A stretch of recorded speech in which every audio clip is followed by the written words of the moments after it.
Maha murah hatimu Allah. Salve, salam jumpa lagi bersama saya Romo Yalo di channel Cahaya Hati Kristiani. Semoga kita diberkati Tuhan kita Yesus Kristus. Papa Mama, orang muda dan adik-adikku yang terkasih dalam Kristus. Perdebatan tentang mendoakan arwah itu terus terjadi dalam zaman milenial ini. Banyak orang muda datang kepada Romo dan kemudian bertanya kepada Romo, seberapa pentingkah mendoakan arwah yang sudah meninggal? Bukankah kita tahu bersama bahwa mereka yang percaya kepada Kristus di dunia ini langsung masuk ke surga setelah mereka meninggal? Terus pertanyaan-pertanyaan itu hadir dalam kehidupan kita. Teristimewa mereka yang mau bertanya kepada Romo dan merasa penasaran apakah memang betul jiwa-jiwa yang telah meninggal itu masuk ke dalam kerajaan surga. Romo kemudian menjelaskan kepada mereka seperti ini. Mendoakan jiwa atau mendoakan arwah itu bukan sesuatu yang dibuat-buat oleh gereja Katolik. Tetapi itu sudah ada sebelum hadirnya Yesus. Dan setelah itu tetap terjadi dalam kehidupan kita menjadi sebuah tradisi yang bermakna. Kita bisa lihat dalam kitab 2 Makabe bab 12 ayat 43 sampai 44. Di situ dijelaskan, kemudian dikumpulkannya uang di tengah-tengah pasukan oleh Yudas Makabe, lebih kurang 2000 dirham perak dikirim ke Yerusalem untuk penghapusan dosa. Ini sungguh perbuatan yang sangat baik dan tepat.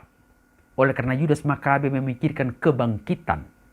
Sebab jika kita tidak menaruh harapan bahwa orang-orang yang gugur itu akan bangkit, niscaya percuma dan hampalah mendoakan orang-orang mati. Begitu pula di dalam kitab Putra Sirak bab 7 ayat 33 di situ ditekankan, hendaklah kemurahan hatimu meliputi semua orang yang hidup, tapi orang mati pun jangan kau kecualikan dalam kerelaannya. Bapak, saudara-saudara, adik-adikku yang terkasih dalam Kristus, tradisi Katolik ini sekali lagi bukan dibuat-buat oleh orang Katolik atau agama Katolik, tidak. Tetapi sudah ada dan tertulis di dalam kitab suci itu sendiri.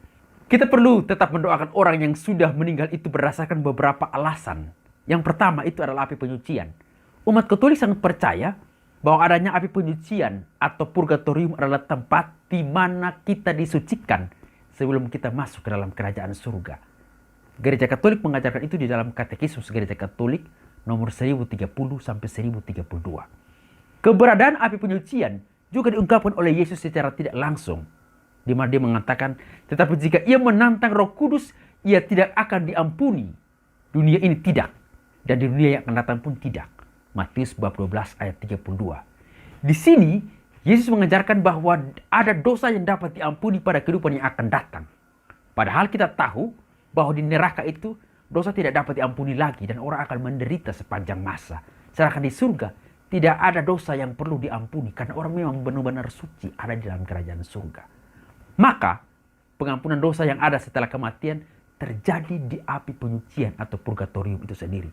Walaupun Yesus tidak menyebutkan secara eksplisit istilah api penyucian ini. Yang kedua, kita disucikan agar layak bertemu dengan Tuhan. Merujuk pada perikop kitab suci yang berbunyi, tidak akan masuk ke dalamnya atau surga sesuatu yang najis. Wahyu 21 ayat 27. Sebab Allah adalah kudus dan kita semua dipanggil kepada kekudusan yang sama. Matius bab 5 ayat 48. Sebab tanpa kekudusan, tak seorang pun dapat melihat Allah. Ibrani bab 12 ayat 14. Di situ dengan jelas ditekankan, kita harus sungguh-sungguh bersih sebelum kita bertemu dengan Allah yang hidup itu dalam kerajaan surga. Untuk itulah api penyucian atau purgatorium sangat penting untuk menyucikan diri kita sendiri. Yang ketiga, persekutuan semua umat beriman.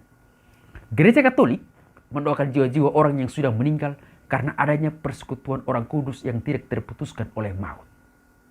Orang-orang kudus selalu mendoakan kita setelah mereka sudah berada dalam kerajaan surga. Dan kita punya kewajiban untuk mendoakan mereka yang telah meninggal. Karena apa? Ada dosa-dosa yang mungkin terlupakan dan butuh penyucian diri dan mereka membutuhkan doa-doa dari kita sendiri.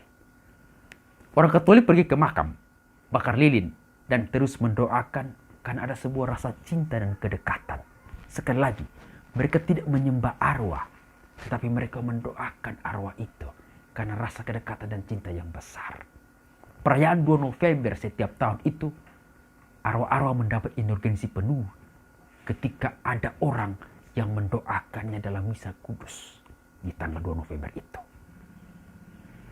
Bapak, Mama, saudara-saudara, adik-adikku yang terkasih dalam Kristus, realita dalam kehidupan kita kadang-kala berbeda dengan apa yang selalu menjadi konsep kita. Banyak kali setelah bapak, mama, atau keluarga, atau kakak adik kita meninggal, kita menangis sejadi-jadinya, kita berdoa setiap hari. Tetapi ketika mereka masih hidup, kita jarang bahkan tidak pernah mendoakan mereka. Ya, itu terjadi dalam kehidupan kita. Percecokan, perkelahian terjadi setiap hari di dalam rumah tangga kita, di dalam kekerabatan dengan tetangga. Tetapi tiba-tiba ketika mereka meninggal, kita berdoa, menangis 40 hari, bahkan 1 tahun, merasa sungguh-sungguh kehilangan. Tidak. Sebelum kita mendoakan mereka yang telah meninggal, pertama-tama kita mendoakan mereka yang masih hidup. Supaya ketika mereka yang masih hidup itu meninggal, sudah ada satu kebiasaan dengan hubungan cinta yang tak terputuskan untuk tetap berdoa bagi yang masih hidup maupun yang telah meninggal. Itu macam di rumah. Kalau ada mama sedikit katakan, adek sapu, persetan doh, mati pido. Selalu marah. Atau bapak bilang, adek tolong ini, malas, persetan dia. Pagi, siang, dan malam kita tidak pernah memang mengingat orang tua kita dalam doa-doa mereka.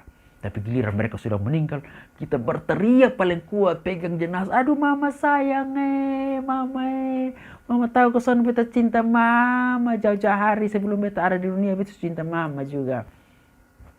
Itu percuma. Itu omong kosong. Mari kita menyayangi mereka. Di saat mereka meminta kita, di saat mereka menderita, kita turun tangan langsung untuk merawat mereka. Di situ ada cinta kasih yang besar. Meskipun kita capek, meskipun kita membuang waktu, tetapi untuk orang-orang yang kita cintai di dunia ini akan mendapat satu berkat yang besar. Pas ketika mereka sudah meninggal, maka kita akan terus mendoakan mereka dan mereka pasti akan tersenyum di sana karena kita menghadirkan cinta yang sempurna. Buat dia bahagia saat masih hangat. Jangan buat dia bahagia setelah dia sudah dingin. Itu percuma sekali. Senyum, cinta, dan kekerabatan harus tetap terjaga untuk mereka yang masih hidup. Untuk bapak, mama, saudara-saudara kita di rumah, dan juga untuk semua orang yang kita cintai. Di surga itu tidak ada WhatsApp, tidak ada Facebook, tidak ada Instagram. Jadi kita tidak bisa dapat menghubungi mereka yang sudah meninggal. Satu-satunya jalan adalah melalui doa. Dengan berlutut, mengatupkan tangan, menutup mata dan sungguh-sungguh mengarahkan diri pada Tuhan, kita sungguh dekat dengan Tuhan untuk mendoakan mereka yang telah berpulang, yang pernah ada di hati kita. Sedih, sakit saat kehilangan mereka yang selalu ada bersama dengan kita adalah sesuatu yang pasti. Misalkan bapak mama kita, adik-adik kita yang setiap hari bersama dengan kita, dan kemudian Tuhan memanggil mereka lebih dahulu. Kita sungguh-sungguh terluka dan merasa kehilangan. Tapi kita terkadang membutuhkan air mata untuk menyatakan bahwa kita sungguh-sungguh terluka dan mencintai mereka yang sudah pergi. Tapi terkadang pula, kita membutuhkan senyuman dengan satu kepercayaan iman kalau mereka yang telah berpulang itu ada di hati kita. Dan saat kita mendoakan mereka, kita rasa mereka dekat dengan kita. Dan pasti juga di suatu kesempatan di surga sana, mereka akan mendoakan kita untuk terus melanjutkan kehidupan di dunia ini. Ya, Tuhan Yesus memberkati kita semua. Salve.